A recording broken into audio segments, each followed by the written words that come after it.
Hello बच्चों, good morning. आज हम क्लास 10th की वर्कशीट नंबर 42 करने जा रहे हैं जो 14 अक्टूबर 2020 को आपके पास आई होगी। तो चलिए शुरू करते हैं। चैप्टर हमारा 5th चल रहा था, पीरियोडिक क्लासिफिकेशन ऑफ एलिमेंट्स, और इससे पहले हम काफ़ी कुछ पढ़ चुके हैं। अब हम आगे का पढ़ते हैं। टॉपिक है हमारा making order out of chairs, Mendeleev periodic table.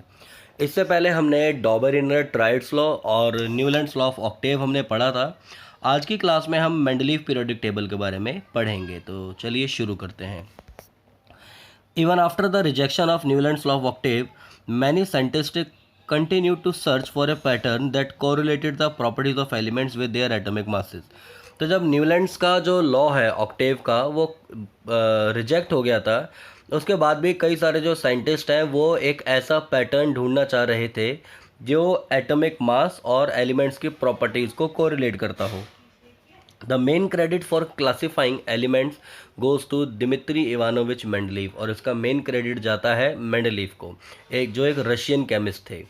He was the most important contributor to the early development of modern periodic table of elements, wherein the elements were arranged on the basis of their fundamental property, the atomic mass, and also on the similarity of chemical property।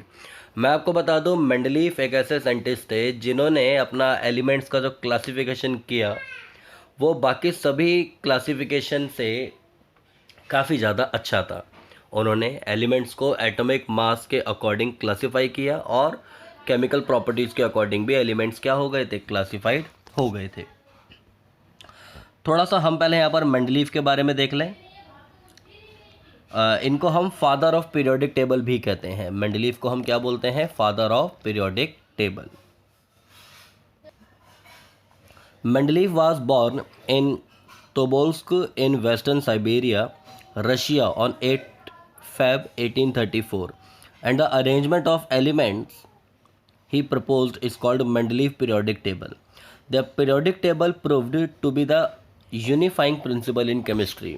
जो इन्होंने table जो दी थी वो उसने proof कर दिया कि chemistry में सभी चीज़ों को क्या है, यूनिफाई किया जा सकता है। एक यूनिफाइंग प्रिंसिपल उन्होंने दिया था।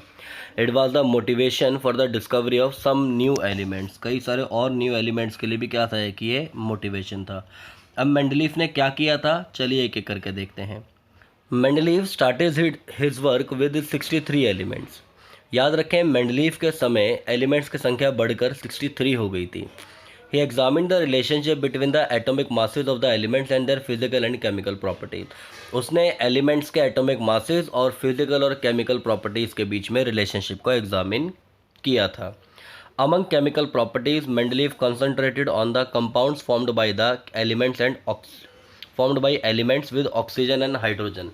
केमिकल प्रॉपर्टीज़ में भी उसमें किस चीज़ का ध्यान दिया था उसने, कि ये जो एलिमेंट्स हैं वो ऑक्सीजन और हाइड्रोजन के साथ, मतलब ऑक्साइड और हाइड्राइड, इनके किस तरह के बनते हैं।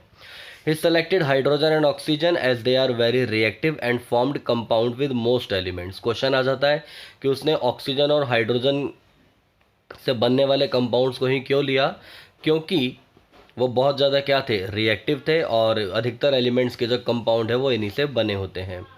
The formula of hydrides and oxides formed by an element were treated as one of the basic properties of element for its classification। Hydride और ऑक्साइड, देखो हाइड्रोजन से रिएक्ट करके अगर कोई कंपाउंड बनता है तो उसको हम हाइड्राइड कहते हैं, ऑक्सीजन से रिएक्ट करके कोई जो कंपाउंड बनेगा उसको हम ऑक्साइड कह देंगे। तो इसने ये बोला कि ये एक, आप ये समझ लीजिए कि बेसिक प्रॉपर्टीज थी एलिमेंट के क्लासिफिकेशन के लिए, एक बेस था बिल्कुल ये। On keeping the elements with similar properties together, he observed that most of the elements got a place in periodic table and were arranged in order of their increasing atomic masses। तो उसने क्या देखा कि जब table में वो arrange कर रहा था तो अधिकतर जो एलिमेंट्स हैं वो पीरियोडिक टेबल में अरेंज हो गए अपने एटॉमिक मासेस के according. It was also observed that there occurs a periodic recurrence of elements with similar physical and chemical properties। साथ साथ ये भी देखा गया एलिमेंट्स जो हैं वो एटॉमिक मास के बढ़ते हुए क्रम में तो अरेंज हो ही गए, साथ ही साथ प्रॉपर्टीज़ के अकॉर्डिंग भी वो अपने आप क्या हो गए, अरेंज हो गए। On this basis Mendeleev formulated a periodic law. Mendeleev ने अपना एक लॉ दिया जो क्या कहता है, the properties of elements are periodic function of their atomic masses. मतलब एलिमेंट्स को अगर हम एटॉमिक मास के बढ़ते हुए क्रम में अरेंज करें तो जो प्रॉपर्टीज़ है एलिमेंट्स की वो पीरियोडिक फंक्शन होगी किसके, एटॉमिक मासेस की। तो ठीक है स्टूडेंट्स, आपको ये समझ में आ गया होगा। मैं आप लोगों से देखो एक बात कहूँगा, आप जना अगर इस चैनल पे नए आए हैं तो इस चैनल को आप सब्सक्राइब ज़रूर करें ताकि और बाकी वर्कशीट्स भी आपको ईजिली मिलती रहे। और जो बच्चे पहले से मेरी इस चैनल पे हैं वो इस चैनल को शेयर ज़रूर करें अपने फ्रेंड्स के साथ ताकि ज़्यादा से ज़्यादा बच्चे जुड़ पाएँ। और वीडियो अगर आपको अच्छी लगती है तो वीडियो को लाइक भी किया कीजिए। चलिए अब देखिए इसकी ये जो पीरियोडिक टेबल है मेंडलीव की, ये थोड़ी सी हम एक बार देख लेते हैं।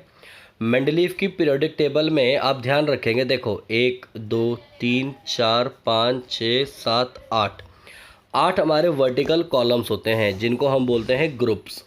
साथ ही साथ 6 1 2 3 4 5 6 हमारी हॉरिजॉन्टल लाइंस होती हैं जिनको हम क्या बोल देते हैं, पीरियड्स कह देते हैं।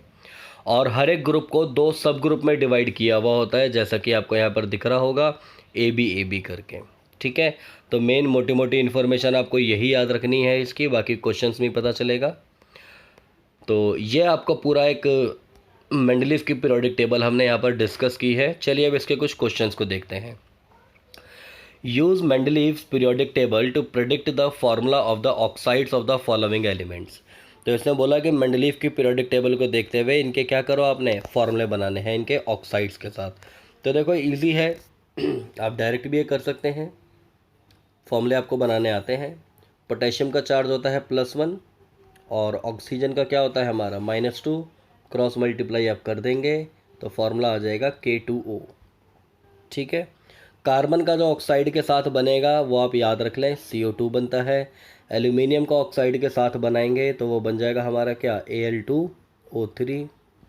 सिलिकॉन का बनाएंगे तो वो बन जाएगा SiO2, सिलिका डाइऑक्साइड। और बेरियम का अगर आप बनाएंगे तो वो बन जाएगा BaO, क्योंकि +2 होता है और ऑक्सीजन भी क्या होता है हमारा -2 होता है। तो ये आप ध्यान रख लें, आंसर लिख सकते हैं ये।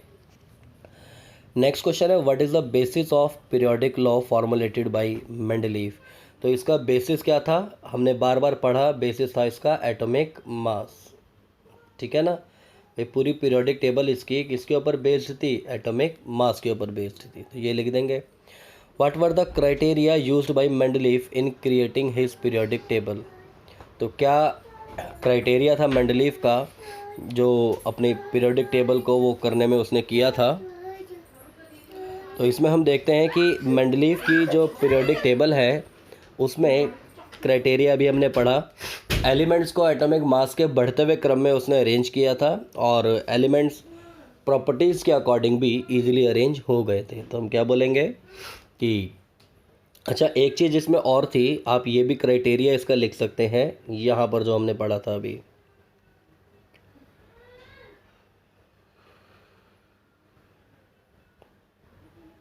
सेकंड पॉइंट जो है ना इसका, among chemical properties Mendeleev concentrated on the compound formed by elements with oxygen and hydrogen.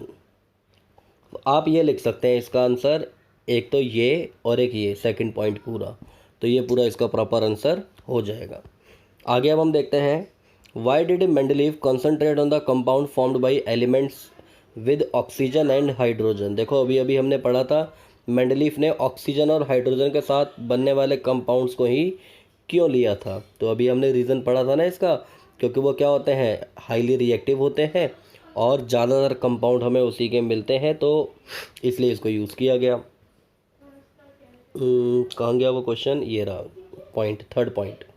He selected hydrogen and oxygen as they are very reactive and formed compounds with most elements. ठीक है, next question आएगा fifth, complete the sentence in Mendeleev periodic table.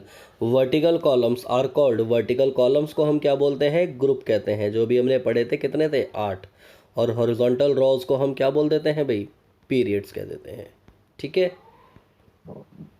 तो students उम्मीद है आपको ये अच्छे से समझ में आई होगी वर्कशीट और आप जल्दी से इसको सॉल्व करें। और नीचे आपको एक मैसेज दिया हुआ है, to stay safe in the fight against कोविड-19 वियर ए मास्क। हमेशा आप मास्क पहन के रहें और हाथों को सैनिटाइज करते रहें। तो आज के लिए इतना करते हैं, अगली वर्कशीट लेकर जल्दी ही मैं आपके सामने आऊँगा। Thank you so much.